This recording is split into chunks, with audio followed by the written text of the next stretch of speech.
meu querido irmão, olá, minha querida irmã, meu querido visitante, sejam todos muito bem-vindos a mais esse momento de adoração em comunhão ao nosso Deus. Eu te convido agora nesse momento a estarmos juntos orando ao Senhor e entregando cada momento de adoração, cada momento de intercessão que nós teremos hoje enquanto igreja. Amém? Vamos estar orando? Querido Deus e eterno Pai, muito obrigada, Senhor, porque o Senhor tem nos sustentado. Muito obrigada, Senhor, porque a Tua bondade está sobre nós, sobre a nossa família. Senhor, nós te entregamos o nosso país, a nossa nação brasileira nas Tuas mãos. Que o Senhor venha vir com a Tua justiça, que o Senhor venha vir com cura, que o Senhor venha vir com salvação, Senhor, sobre aqueles que ainda não Te conhecem. Senhor, nós Te entregamos cada momento dessa adoração, que o Senhor venha estar recebendo como aroma suave em Suas narinas e que cada vida aqui conectada venha ser impactada pela Tua presença. Espírito Santo, nós te pedimos que você venha intensificar a Tua presença em nossos lares e em nossos corações. Em nome de Jesus. Amém. Amém.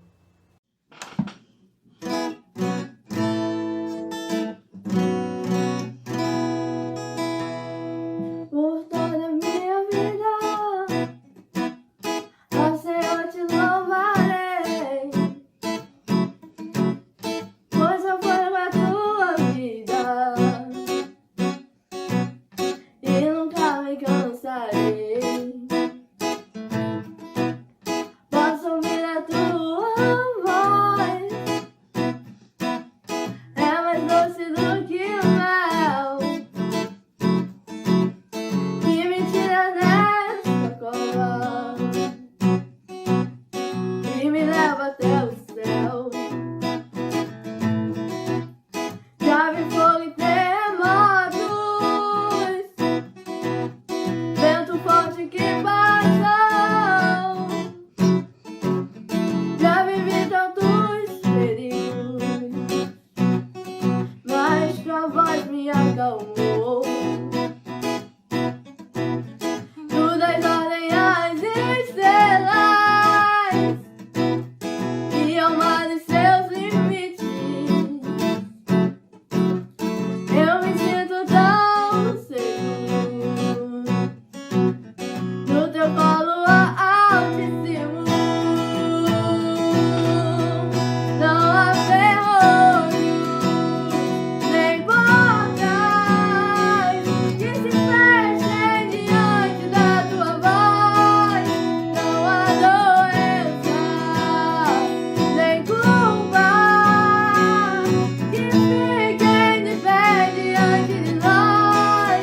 E a tempestade se acalma na voz daquele que tudo criou, pois sua palavra é pura, escudo para os que nele crê.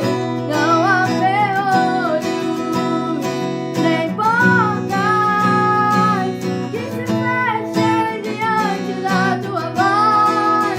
E a tempestade se acalma na voz daquele que tudo criou, pois sua palavra é pura, escudo para os que nele crê. Não há ferrolhos nem portas que se fechem diante da tua voz. E a tempestade se acalma na voz daquele que tudo criou, pois sua palavra é pura, escudo para os que nele crê.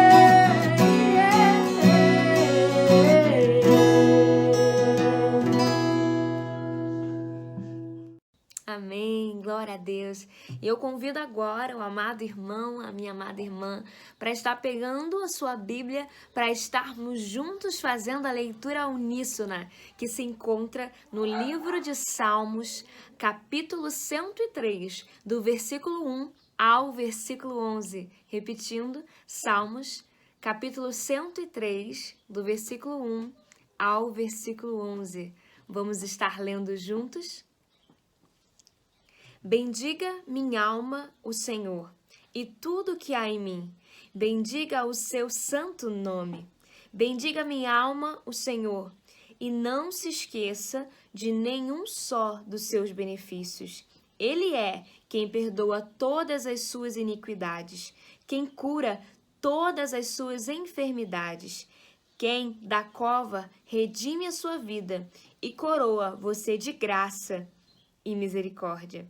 É Ele quem enche de bens a sua vida, de modo que a sua mocidade se renova como a de águia. Versículo 6. O Senhor faz justiça e julga a todos os oprimidos. Manifestou os seus caminhos a Moisés e aos seus feitos aos filhos de Israel. 8. O Senhor é compassivo e bondoso, tardio em irar-se e rico em bondade. Não repreende perpetuamente, nem conserva para sempre a sua ira. 10. Não nos trata segundo os nossos pecados, nem nos retribui conforme as nossas iniquidades. Versículo 11. Pois, quanto o céu se revela acima da terra, assim é grande a sua misericórdia para aqueles que o temem.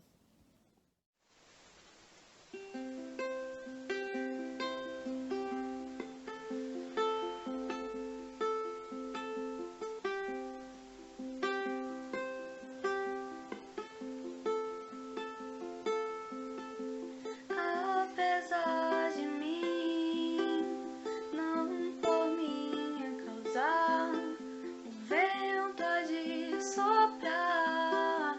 Apesar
Amém, glória a Deus. Nesse momento, nós vamos continuar adorando e honrando o nome do nosso Deus através dos nossos dízimos e das nossas ofertas, que podem acontecer através ou do depósito bancário, na conta que está aparecendo agora para os meus irmãos, ou de forma física, vindo até o nosso templo e depositando no gasofilácio. É interessante que cada um de nós estamos passando por momentos diversos, né? Momentos talvez de crise financeira, crise na saúde. E esses dias eu estava refletindo sobre uma história retratada em Lucas 5, da pesca maravilhosa, né? Onde Pedro e seus amigos também estavam passando por um momento difícil. Talvez o pior momento de pesca na vida deles enquanto pescadores, né? E na Bíblia fala que Jesus se aproximou deles e disse: Pedro, lança a rede do outro lado. E no versículo 5 fala que Pedro disse: Senhor, nós pescamos a noite inteira e não pegamos absolutamente nada. Mas sobre a tua palavra, ou seja, porque o Senhor está falando, nós vamos lançar a rede. E você já conhece o final dessa história, né? A pesca maravilhosa. Pescaram tantos peixes que as redes estavam até rasgando. Talvez você, assim como Pedro e seus amigos, também esteja passando por momentos de crise. Mas eu quero te encorajar, dizendo que o nosso momento de crise é a oportunidade perfeita para que a glória de Deus venha a ser manifestada em nossas vidas. Então, não ouça as vozes de mentira, as vozes de medo, que às vezes estão querendo perturbar a sua mente, mas ouça a voz do Senhor, ouça o que Deus está dizendo para você, porque eu tenho certeza que Deus vai estar agindo e vindo com milagres sobre a sua vida. Mas o que eu acho mais interessante nessa história é no versículo 11. Talvez para mim foi o real milagre que aconteceu naquele momento. No versículo 11 fala que vieram muitos peixes, as redes estavam se rasgando e eles trazendo o barco até a areia, tinha muitas pessoas ali, eles largaram tudo e seguiram a Jesus. Eles experimentaram um milagre, eles viram o milagre de perto, mas eles não focaram seus olhos no milagre, eles focaram seus olhos na presença de Jesus e decidiram largar tudo para seguir Jesus. Eu quero te encorajar a largar tudo para apreciar a presença de Jesus.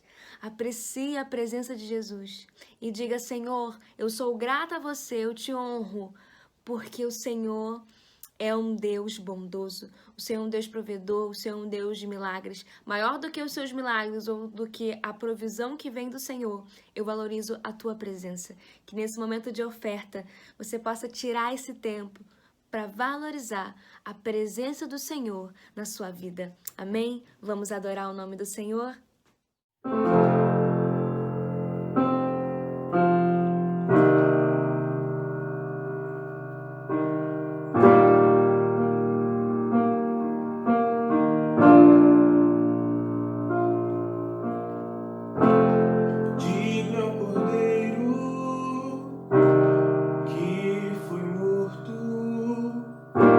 Santo, Santo Ele é.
Salmos 119 diz: lâmpada para os meus pés é a tua palavra e luz para o meu caminho. Nesse momento nós estaremos ouvindo a mensagem da parte do Senhor através da vida do nosso querido pastor Valmir Claudino. No primeiro capítulo do Evangelho de João, nós encontramos a história da chamada dos primeiros discípulos. No entanto, antes de começar a falar sobre esta chamada ou estas chamadas,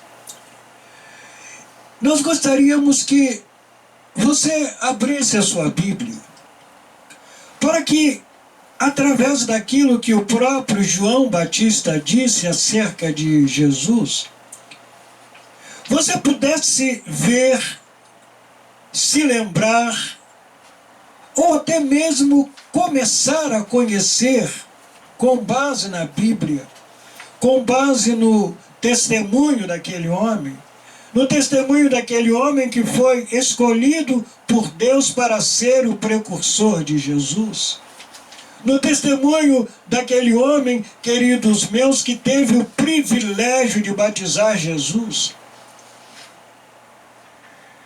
Quando você lê o versículo 15 do Evangelho de João, você encontra João Batista referindo-se a Jesus como sendo o eterno, ou seja, como sendo aquele que sempre existiu, como sendo aquele que é o Criador de todas as coisas.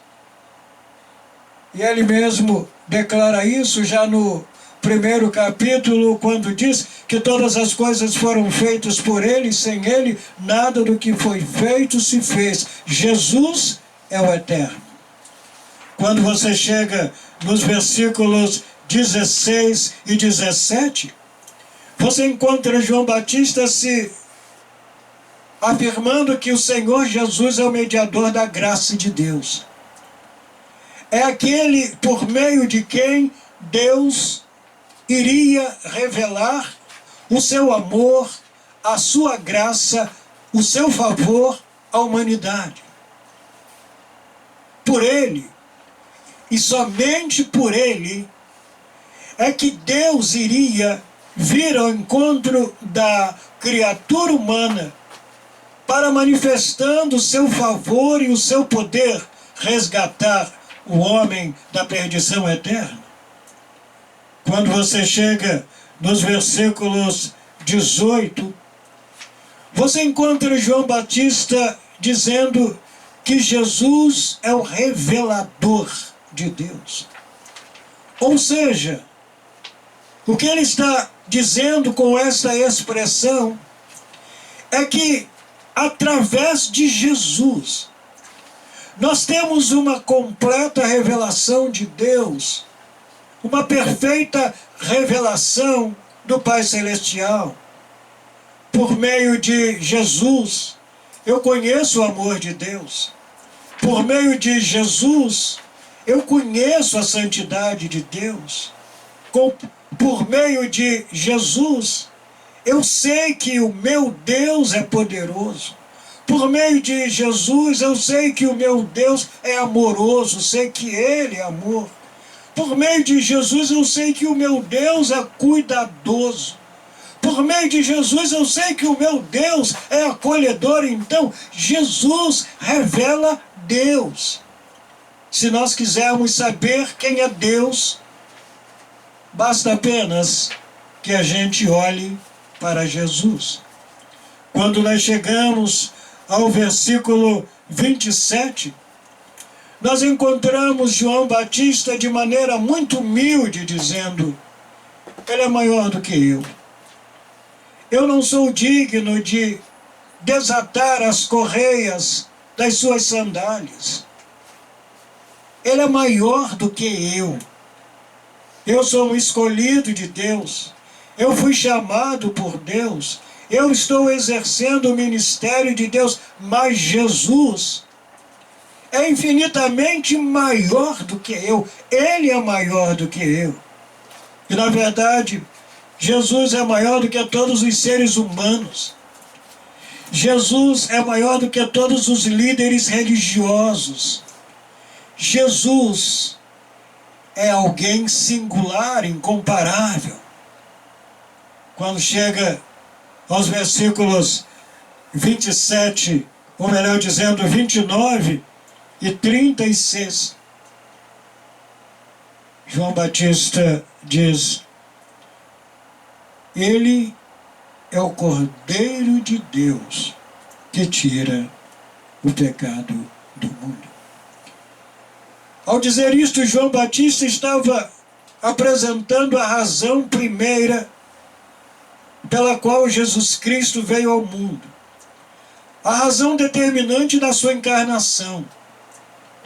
Jesus não nasceu apenas para ser um grande mestre, ele foi. Jesus não nasceu apenas para realizar inúmeros milagres, e ele o foi, e ele o fez. Jesus não nasceu apenas para ser um grande líder que atraía multidões, um líder verdadeiramente carismático. A razão determinante da vinda do nosso Senhor Jesus Cristo a este mundo foi morrer.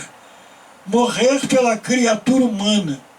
Derramar o seu sangue na cruz, para que, através dele, o pecado da humanidade fosse perdoado. Por esta razão, João diz: Eis o Cordeiro de Deus que tira o pecado do mundo. E foi exatamente quando João e o seu irmão André ouviram essas palavras proferidas por João Batista, que eles passaram a seguir Jesus. Não necessariamente porque quisessem ser discípulos de Jesus.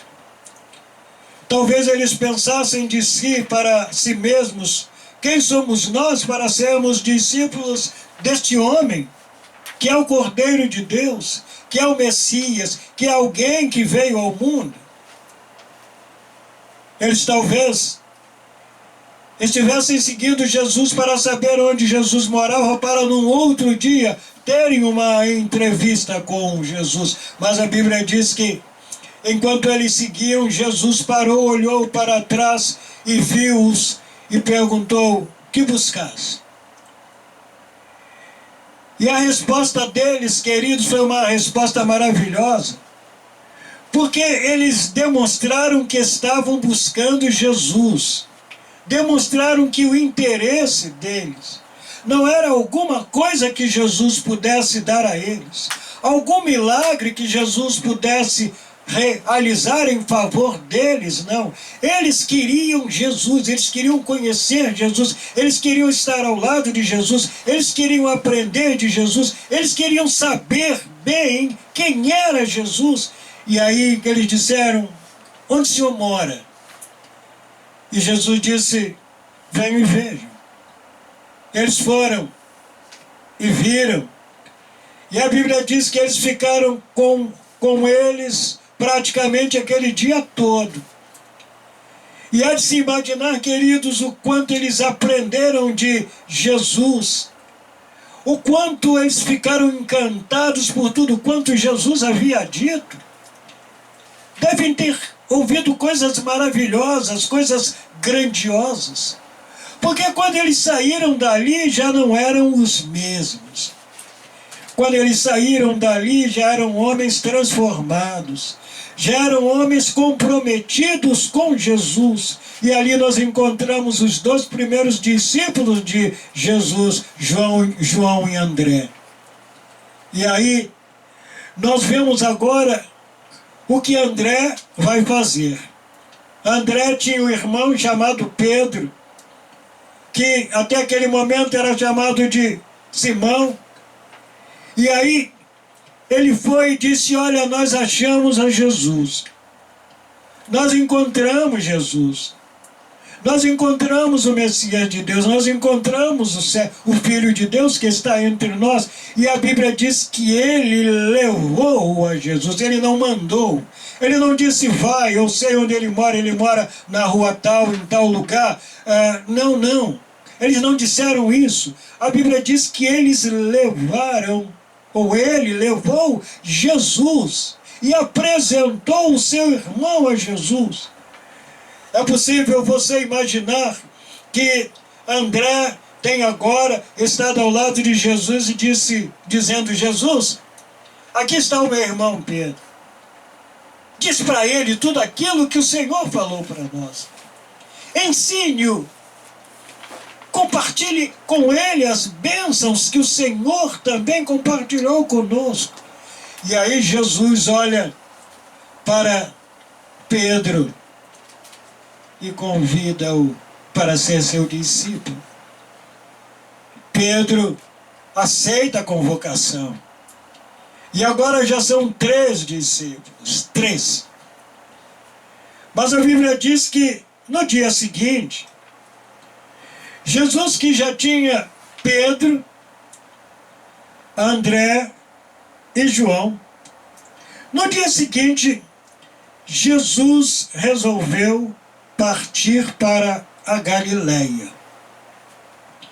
E ali, ao chegar ali, Jesus encontrou um moço chamado Filipe. E ele chegou para Filipe e disse: segue-me. Uma só palavra: segue-me. A Bíblia diz que de imediato Filipe passou a seguir Jesus. Talvez você diga: mas como é que pode? Alguém chega, convida a outrem, e esse passa a segui-lo sem ter muitas informações. Não é difícil imaginar que a Bíblia diz, o texto diz, que André e Pedro eram de Betsaida, de onde Filipe também era. Não é difícil imaginarmos que eles já tivessem falado de Jesus com Filipe e dito: olha, Filipe, nós encontramos uma pessoa maravilhosa chamada Jesus. Ele está entre nós. Ele é o Filho de Deus. Ele é o Cristo. Ele é o Salvador. Ele é o Messias. É a pessoa maravilhosa. Filipe teve o privilégio de receber um convite pessoal de Jesus. E quando Jesus lhe disse: segue-me, Filipe, sem pestanejar, tomou a decisão, passou a seguir Jesus.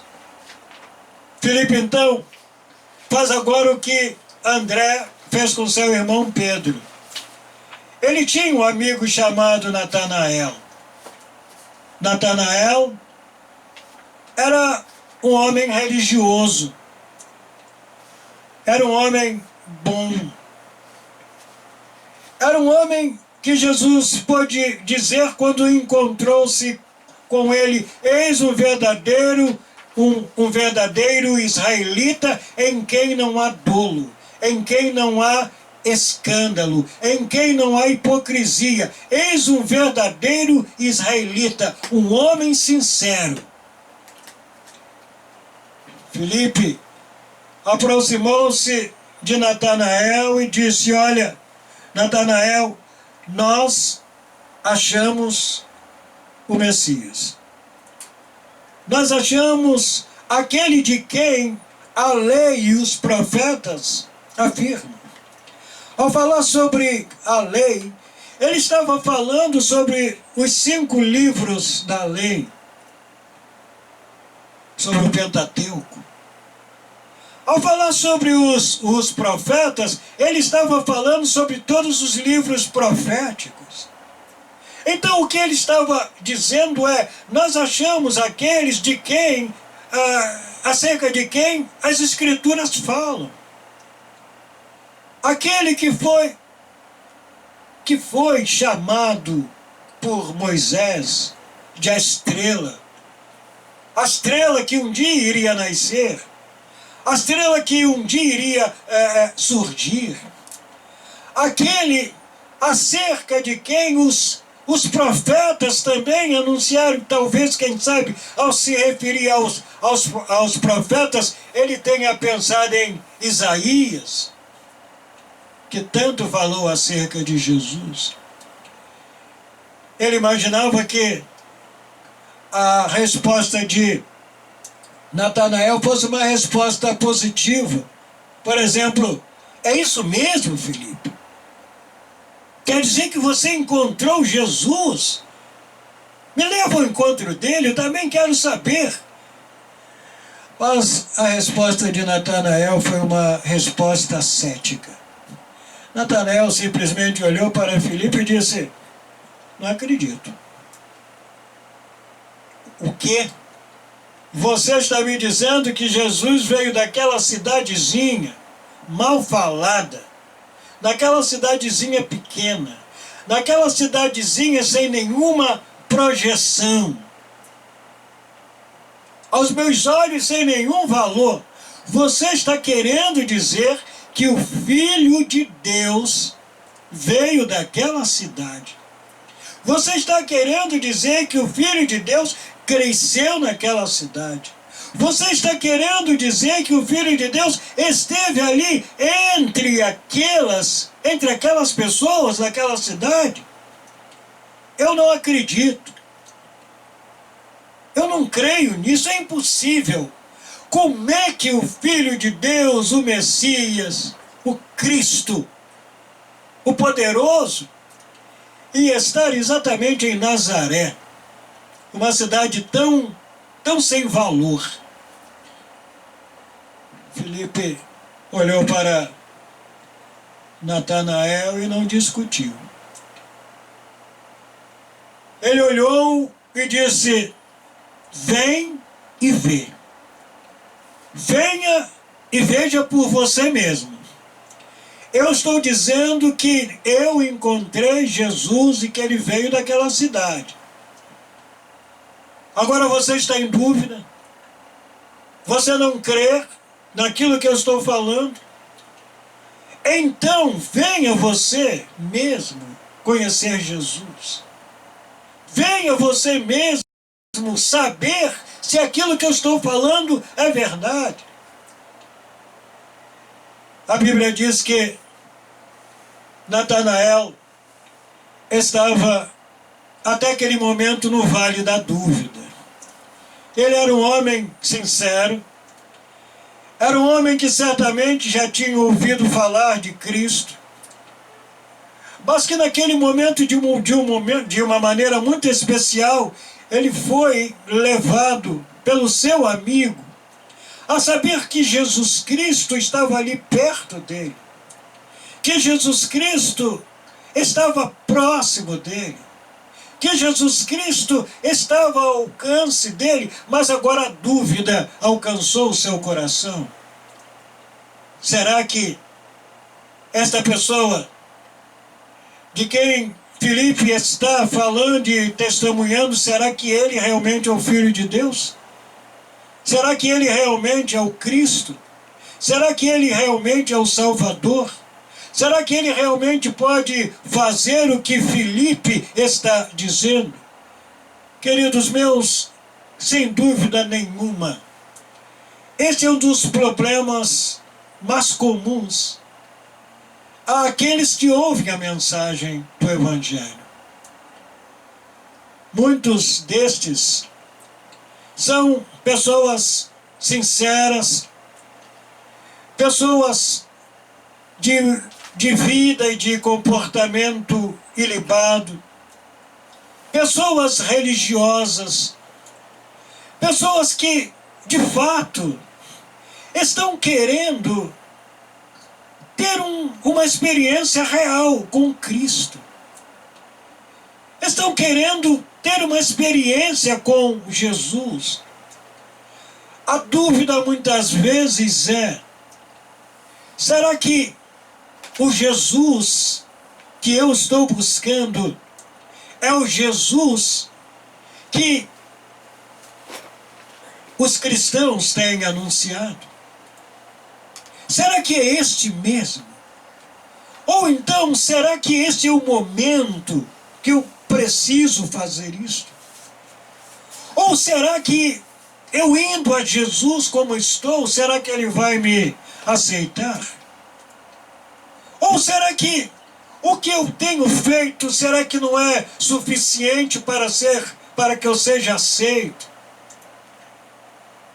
A dúvida muitas vezes atrapalha, e eu disse muitas vezes, não todas as vezes, é um dos maiores obstáculos que a criatura humana tem para ser salvo. E por isso mesmo, o inimigo de nossas almas, Satanás, procura instilar dúvidas e no coração daqueles que ouvem a palavra. Não nega, quando a pessoa é religiosa, aquilo que a Bíblia diz. Mas nega que aquela pessoa realmente precise de Cristo. Negue que aquela pessoa precisa tomar a decisão naquela hora. Nega que a salvação oferecida por Cristo é eterna. Nega que aquela pessoa poderá ter a sua vida radicalmente transformada. E a pessoa fica então lutando com as suas dúvidas, com a incerteza.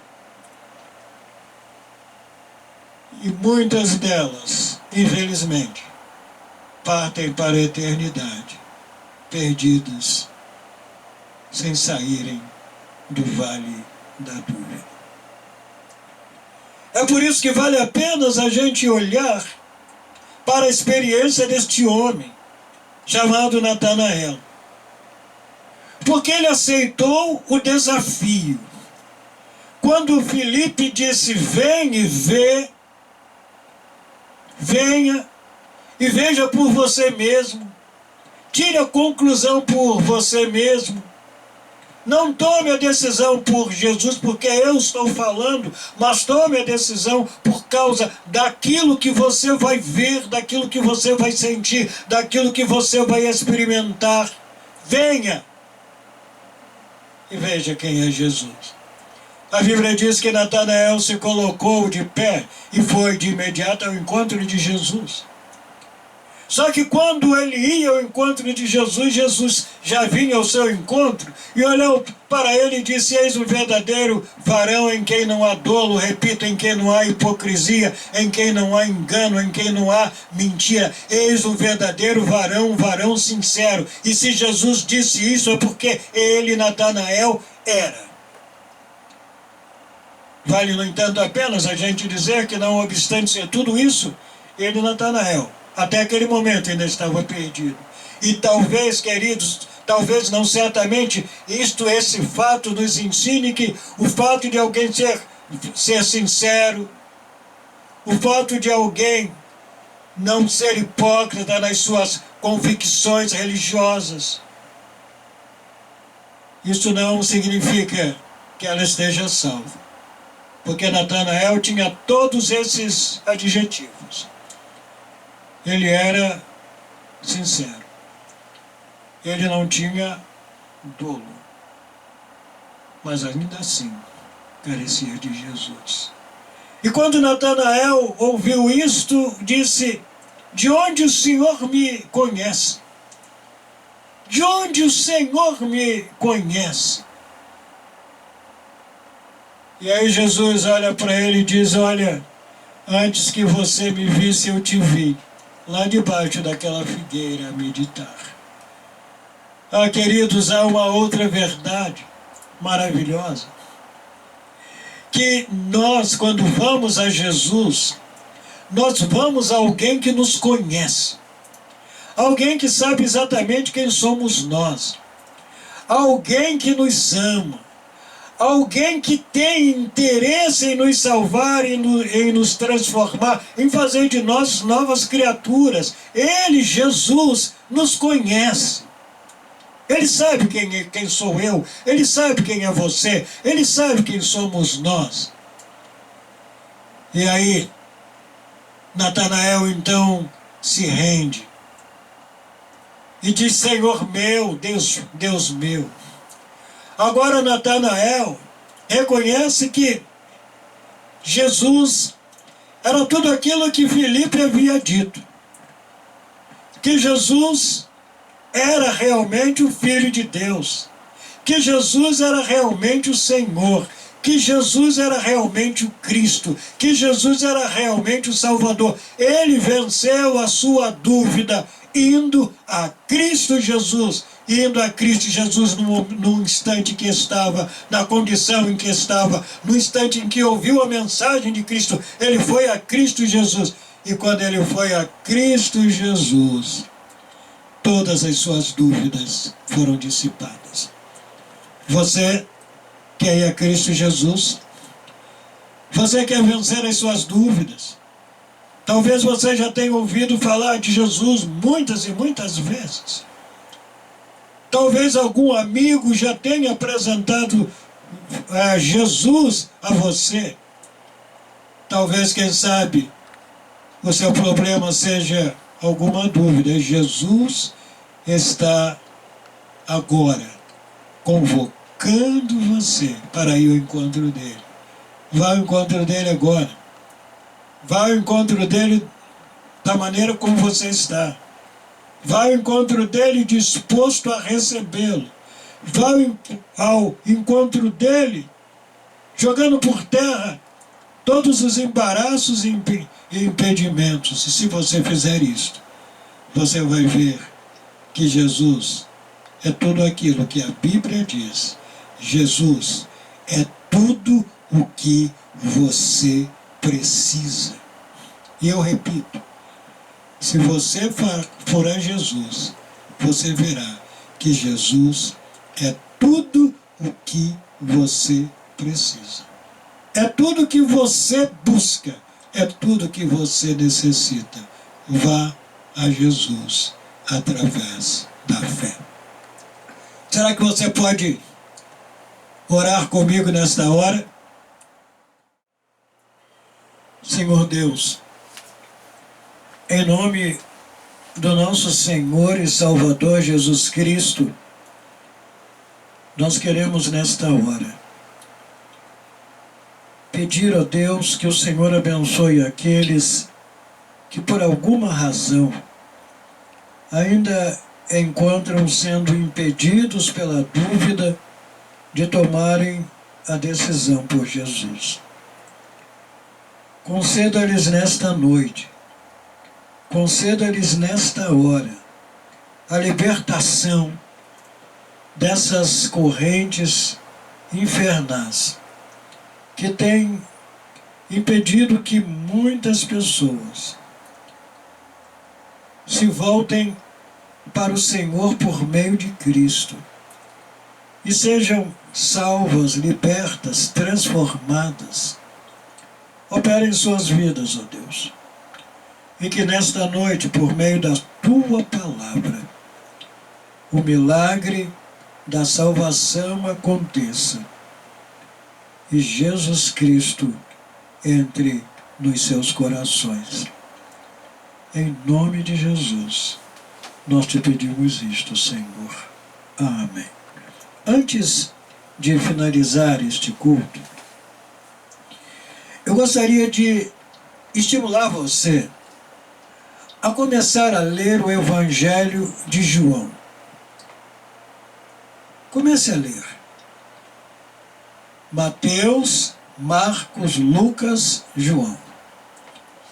Eu tenho certeza absoluta que se você ler o Evangelho de João, você vai ter uma visão muito clara, muito cristalina de Jesus, da salvação que ele veio oferecer e de você mesmo. Então, Aproveite a oportunidade, talvez a bênção de você poder estar em casa com a sua família, e abra sua Bíblia no 4º Evangelho. Eu repito, se você não tem não tem muito costume ou não conhece muito a Bíblia, então João é o 4º Evangelho. Mateus, Marcos, Lucas, João. Comece a estudar, a ler o Evangelho de João, e você vai ver Deus falando de maneira especial ao seu coração. Faça isto e a sua vida vai começar a mudar, porque Jesus vai operar através da sua palavra.